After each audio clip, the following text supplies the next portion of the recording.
Well, for some of us, as we age, our ability to hear may diminish.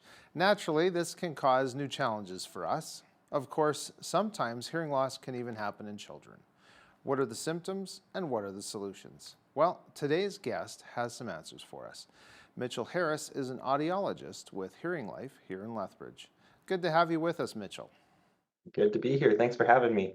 Yeah, it's great to have a little chat about hearing. Now, how can a person tell if they have some form of hearing loss? Maybe what are the typical symptoms? It's often pretty gradual.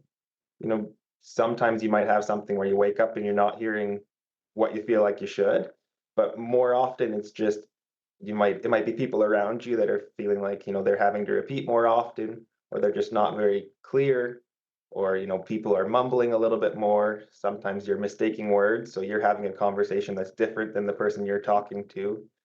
You might be starting to struggle to hear more in groups or social situations, or find yourself often doing the smile and nod without being quite sure what's going on around. So it can be present in a lot of different ways, but mostly just when you're feeling like that communication isn't flowing so easily, whether you're noticing it for yourself, or someone else is letting you know, then it's probably some hearing is changing a little bit there. Gotcha. Now, before we really delve into the subject, let's dive into the inner ear. Can hearing loss even affect a person's balance as well? It can. So inside the inner ear, then you've got, neighboring systems there. There's the hearing center and the balance that are all kind of within that shared space. And so, how exactly it relates, it can kind of vary. There's a higher level of, fall risk with a higher level of hearing loss. Yeah, I hadn't So hadn't thought of that. yeah, so some of it is um, like there's some correlation there, whether it's a direct correlation or whether there's other factors involved. Often with higher hearing loss, there's often higher age as well, so there's other factors that play a role too. But there's certainly that strong connection between the hearing and the balance. Right. Now, we do know also that the ear, nose, and throat are all connected. Can one of those other two systems affect our hearing? They can for sure, yeah. Especially you'll notice if you have a sinus infection or something like that, then your ears are going to feel plugged up, and it sounds like things are a little bit more mumbled. So yeah, everything's a lot more interconnected than we realize sometimes. Right. Now, speaking of that interconnectedness, and living here in southern Alberta with sometimes the dramatic pressure changes in the wind, have you found from your clients that maybe that's an issue as well for them? It can be a little bit, especially with hearing aids and wind, they haven't got along so well dealing with those kind of things. And so you've got clients with, more sensitive ears where you're keeping them covered or putting cotton in your ears whenever it's windy to try and just help prevent some of those changes in that pressure. Um, but overall, things are improving for the better. Even with hearing aids, they do a lot better job in wind than they did in the past. And then there's other strategies we can use to try and prevent some of that pain or discomfort that can happen from those changes from pressure or wind. Right. Now, this might sound a bit odd, but I wanted to ask you about earwax. Um, we clean our face and our hands. Is there anything to cleaning our ears or having them cleaned? There is, the first disclaimer there is you hear about in schools, don't put anything smaller than your elbow in your ear. And that's still a good rule to live by there. Often the wax that we'll see will be because someone's been using Q-tips or something, it ends up moving it back into the ear as opposed to kind of letting it come out by itself. We do see, with headphones and things like that, then there is more wax that gets built up. And so, if you're feeling like things aren't sounding very good, definitely have them looked at and see if there's some wax building up there. There are some kits you can get at home that are more of a drop or something to help break down the wax. And then in the shower, you can use a little bit of a water rinse to help move that out too. So there's things you can do, but ideally the ear will kind of take care of itself. Oh, that's really interesting because, of course, we are fearfully and wonderfully made. So, the how do the ears maintain themselves? Where the wax is produced is kind of the outer third portion of that ear canal. And that portion of the ear canal, the skin grows outwards. So as the wax is produced, then it's kind of on that moving escalator that's just taking it and all the debris out of the ear.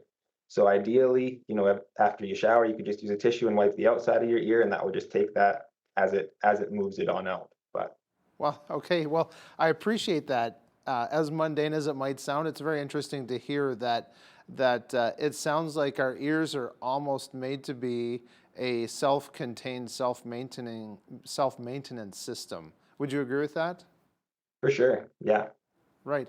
Now, you mentioned earbuds, and of course, I'm wearing my IFB. There's earmuffs, um, noise canceling headphones, and of course, the ubiquitous white um, earbuds that people have. Can you talk a little bit about maybe health and safety related to those units?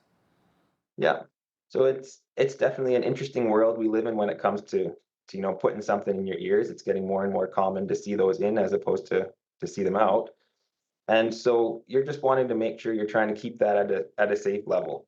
With anything in the hearing world for volume, then either really loud noises can start to cause damage, or something that's less loud for a long period of time can do that same, damage, or cause that same risk.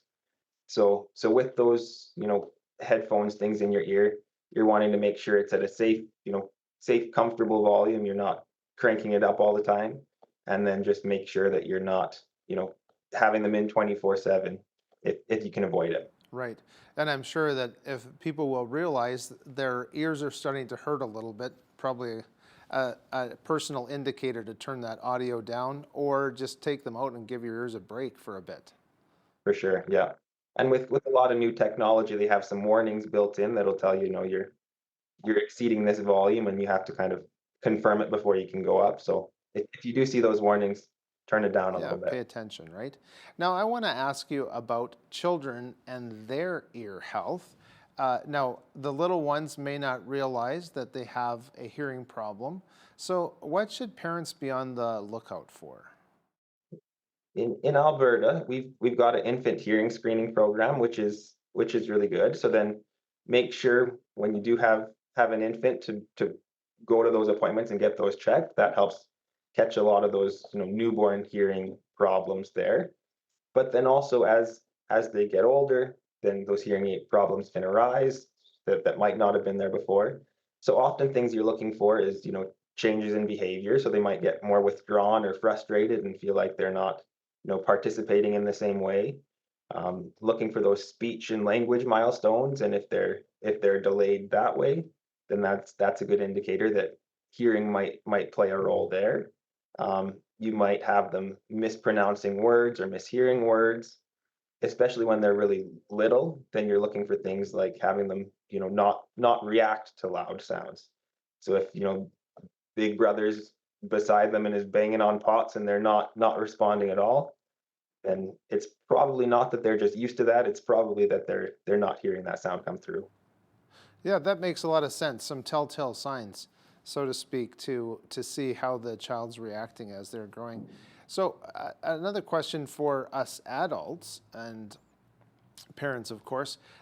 Maybe at what point should an adult have their hearing checked professionally? First, I would say if you haven't, then you should do it. Um, Regardless of your age or kind of how you feel like your hearing is, it's always good to have a baseline. So if things do shift, then you've got something to compare it to. So that would be the first thing is go get that baseline test done. And then after that, it's kind of whenever you're feeling like there's a change, or you or someone close to you is feeling like something's not working the way it should. If those symptoms we talked about before, if you're asking for repetition or a lot, or just things aren't very clear, then get that hearing checked. Right. So, can you describe for us what happens during a hearing check, or maybe what kind of tests are done? Yeah. So often, as you come through the hearing test, the tests are fairly similar, and kind of the flow might change depending on where you're at. But you're going to go through some of your case history of your background and what you've been noticing there. You'll have your ears looked into to see if things are looking typical there, if there's anything that might be causing the problem. Whether it's wax or something else stuck in your ear.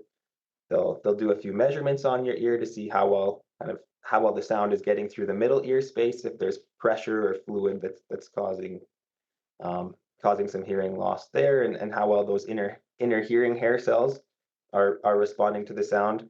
And then we'll kind of move into the hearing booth there, and or the sound booth, and you'll do some, the infamous beep test that you hear about a lot, of listening to a beep and responding or pushing a button or raising your hand, and then some speech testing as well to see how well you're able to hear and respond to speech in quiet and in noise. Hmm. Now, tinnitus is a common problem that can be debilitating because of its persistence. Can you talk a little bit about the causes and if there's any possible solutions or relief? Yeah. So tinnitus it's a little bit of a gray area depending on kind of what the cause is. Sometimes it can just be something medical where, there might be a medical resolution for it to kind of resolve that. But most of the time it's kind of unknown what the cause is. One of the leading theories there is, in simple terms, it's the brain trying to fill in for missing information. So with hearing loss or things, then we're not having the same sound come in, and the brain's realizing that something's not there. So it's kind of filling in filling in that space with another sound. So often in those situations, things like a hearing aid can play a big role by filling that blank back in and giving you that sound again. There are other therapies you can look into for tinnitus. Often things like, sound white noise, different masking noise at nighttime can kind of help give the brain something else to focus on to help you fall asleep, things like that. It's all pretty individual. So with that one, then we would certainly want to look at it more in deeper detail on a case by case basis with you in the clinic. Right. So, have you seen a connection between the ringing in one's ears and their diet, or as we talked about earlier, the weather patterns here in southern Alberta? A little bit, there's some research that looks into, high sodium diet and alcohol, things like that can play a role in how much the ears are going to ring. Personally, I haven't seen it too much. It's typically more what I've seen a lot more of is related to noise and hearing loss there. Gotcha. And just in general, overall ear health, has there been research connecting nutrition and hearing? There has. There's, I'm not aware of anything recently to speak to particularly, but there has been a little bit typically associated more with, tinnitus or specific causes and what might be involved there. Right. So, what are some of the solutions for hearing loss? Does it mean a hearing aid in all cases, or are there other solutions? So hearing aid is the most typical solution. It just depends on the kind of hearing loss that it is. So if it's something, if there's fluid in the middle ear, then you might need to go into kind of a medical intervention and have some surgery or something like that. But most of the time, a hearing aid is kind of what we would be looking at there. Gotcha. Now, we're fortunate to have Alberta Health Services. Is there any tax dollars or money offered through AHS that helps with coverage for children or seniors, low income households like that? There is, yeah. So for seniors and low income and children, then there is some funding that's available. And again, with your health number and information, we can look into their system to see what coverage it might be. Sometimes an entry level pair of hearing aids might be fully covered. Sometimes there just might be some funding that helps towards those costs. But yes, certainly in Alberta, we're lucky to have some sort of support there. Yeah. Now, just before we wrap this up, tell our viewers how they can get a hold of you. So I'm at our Hearing Life clinic here in Lethbridge. Well, there's a few of us around, but there's lots of hearing clinics in Lethbridge and around to look into and get a hearing test. Typically, it's only within a few days that you should be able to make an appointment and get in to get things checked. So don't stress about long wait lists or anything like that. Just give us a call and we Right. can get you in. Me particularly, I'm at my clinic half-time. I also work with the school divisions as an educational audiologist, which is kind of an interesting twist there to see how the students are able to learn and have access to the sound there. But yeah, Well, that sounds really interesting. I think I might have buried the headline, but could you talk about hearing and learning and how that impacts children at school? Yeah, so often it's the biggest thing is just access. With the teacher of the deaf that I work with, and we're all often talking about, visual problems are usually a little bit more obvious. When you see that they're not looking in the right direction at all, then there might be something happening there. With hearing, those students are usually kind of in the classroom, and they might look like they're paying attention, but they don't have the same access to the sound that's coming through, so they can't process that sound. And so we just need to work with the students for advocating for themselves and work with their teachers and learning teams to make sure that the right equipment is in place and that the right training happens there. Gotcha. Well, thank you for that. Thanks so much for being with us today, Mitchell. Well, thanks for having me again. Yeah, it was great to have you here. That was Mitchell Harris. He is an audiologist with Hearing Life here in Lethbridge, Alberta.